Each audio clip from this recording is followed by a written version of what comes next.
Hello, నేనైతే మహాలక్ష్మి టెంపుల్కి పోతున్నా. నేను ఎవ్రీ ఇయర్ వరలక్ష్మి వ్రతం రోజు మహాలక్ష్మి టెంపుల్కి పోయి మంచిగా పూజ చేయించుకుంటా. అండ్ ఇక్కడ టెంపుల్లో సామూహిక పూజ చేస్తారు. ఎక్కడెక్కడ నుంచో లేడీస్ అందరు వస్తారు, లైన్గా కూర్చొని పూజ చేస్తారు. అసలు ఆ 2 hours ఆ వైబ్ అదంతా చాలా బాగుంటుంది.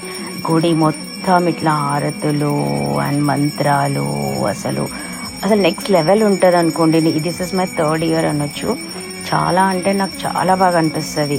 నేను వెళ్తా, పూజ చేసుకుంటా, ప్రసాదం ఇంట్లో చేస్తా కదా, కొంచెం తీసుకుపోయి అది పని చేసేసి ఒక 5 మందికి పసుపు పొట్టించి అసలు ఆ ఇల్లు మిస్ అవుతున్నామన్న ఫీలింగ్ అంతా మాయమైపోతుంది. నాకైతే చాలా రిలాక్స్ అనిపిస్తుంది and amazing experience. Every year నాకు ఇది దొరుకుతుంది. అండ్ నేను పోయి ఇట్లా ఫస్ట్లో కూర్చుంటా అంటే అమ్మవారు ఈజ్ లైక్ బ్లెస్సింగ్ మీ, నువ్వు టైంకి రా అని చెప్పి.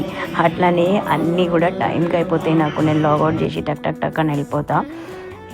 జస్ట్ దట్ ఇట్స్ హ్యాపెనింగ్ అంతే. అండ్ నాకు ఆ గ్రాటిట్యూడ్ ఫీలింగ్ ఉంటుంది. Everything is because of that divine power అనేసి. మీరందరూ కూడా హ్యాపీగా ఉండాలి, చాలా పీస్ఫుల్గా ఉండాలి అండ్ అందరూ కూడా మంచిగా సంపాదించండి, హెల్త్ జాగ్రత్తగా చూసుకోండి అని కోరుకుంటున్నా.